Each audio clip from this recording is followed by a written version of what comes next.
Welcome back to another edition of Ravens Online Gatekeepers. It's your man Hendo here. And we got a little bit of news to report now. It has been a slow week in the NFL for news, and we expected it's the off season. Not much is going on. But just a little while ago, the Washington Commanders have released Carson Wentz after one season. Now, it is no surprise to most because at the end of the season, they were starting Sam Howell. Taylor Heineke got his starts. I don't think Ron Rivera likes that guy too much, but Carson Wentz is not living up to the top draft pick that he was. I don't know what seems to be the issue with this guy. And it's not all that he can't play. It just seems that from what I've heard, from interviews that have been done, he is not a team guy. Like his teammates generally don't get along with him. I don't know if he believes because he is a quarterback that he is better than somebody, or he walks around with this mystique about him, a la what's been reported with Russell Wilson. I don't know, but it just seems like he can't stick with the team. Now, he started off with the Philadelphia Eagles. He was having an MVP-like season until he got hurt. And then Nick Foles came in, won the Super Bowl. After that, I guess they figured the team really didn't need him because they went and drafted Jalen Hurts, even though you had an MVP caliber quarterback at that time. Then somehow the team soured on him, went with Jalen Hurts in the season, let him start, went on, got back to another Super Bowl. So they traded Carson Wentz to the Indianapolis Colts, where he spent 1 year. He had a decent season.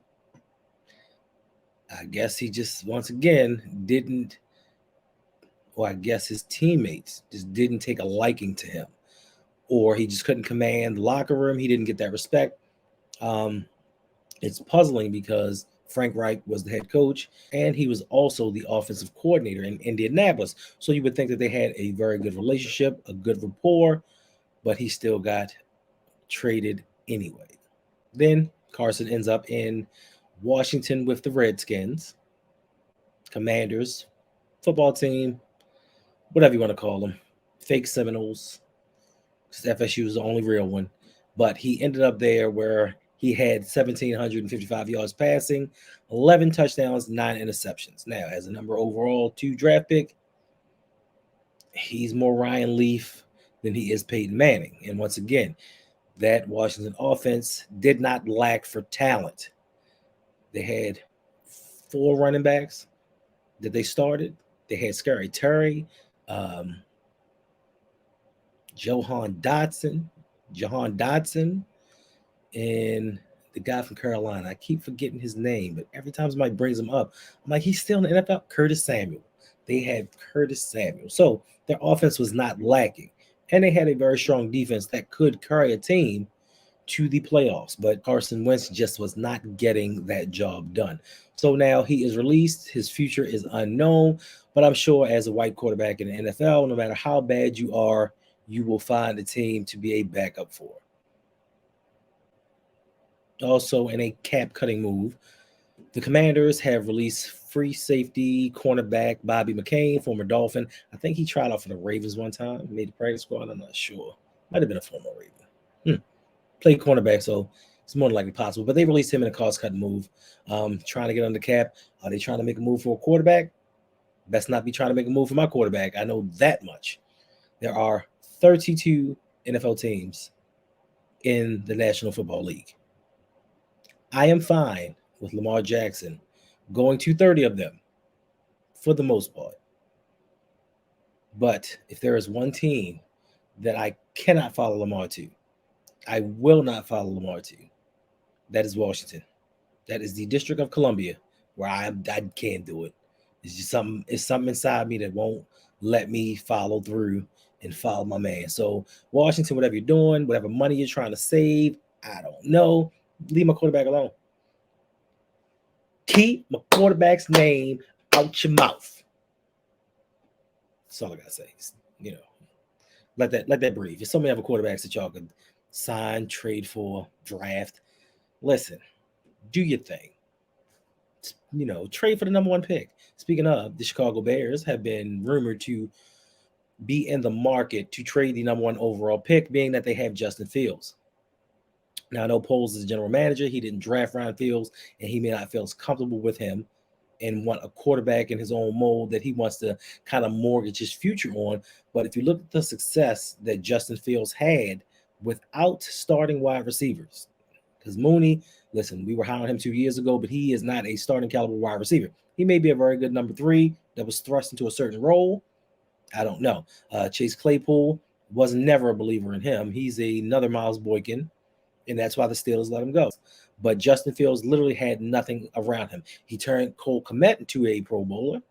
I mean, that connection, second half of the year, I picked Cole Kmet off the waiver wire, and he was killing for me. So I would think that they would want to continue the experiment with Justin Fields, do a Jalen Hurts, and provide him with a little bit of talent to see how far he can take this team. So Washington trade for that number 1 pick, get Anthony Richardson because he is now being somehow rumored to be the number 1 overall pick. Is this going to be another 2018 year when we had 5 quarterbacks that went in the first round and certain ones rumored, but the Browns did the okie doke and pulled the wool over everyone's eyes and drafted Baker Mayfield number 1, even though not a lot of people were expecting that throughout the offseason. So go ahead, roll with Sam Howell, get your AR-15, and leave Lamar Jackson alone.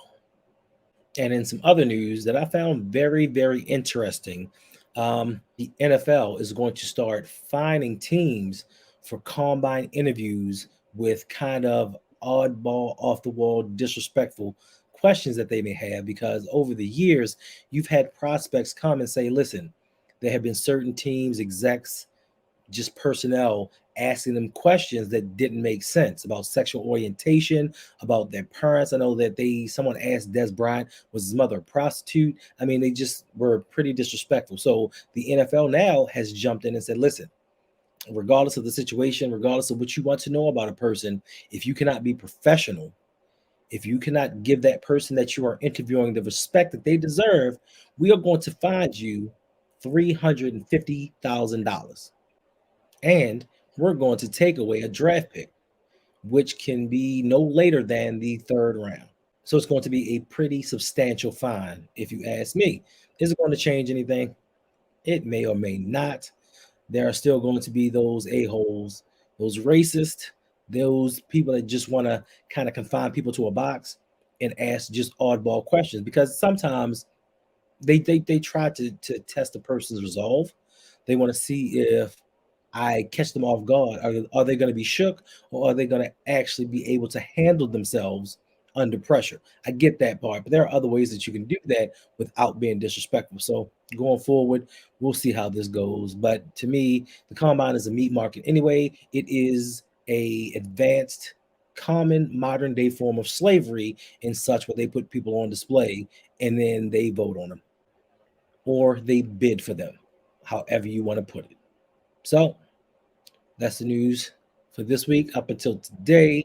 This is your man Hendo. Make sure you stop by the channel if you want any more news on the Baltimore Ravens or things going on around the NFL. And not to forget, shout out to Dame Lillard. 71 points last night on 22 shots. Say what you want to say, but 70 points on 22 shots, amazing. Shout out to him and the performance he had. Since you're here, don't forget to like, subscribe, hit that notification bell so you know when I come out with new content. Don't forget to drop by on Saturday nights, hanging with Hendo. You never know who's going to be there, what's going to happen. It's going to be a blast. Don't forget the other guys, LBHT, Open Mic with Hotel Mike, LGR, Suge Knight, Electric Relaxation, Mr. Galloway. It's a team. It's a network. We roll together. So make sure you go to those other channels, like and subscribe to them as well. And until next time, your man is out.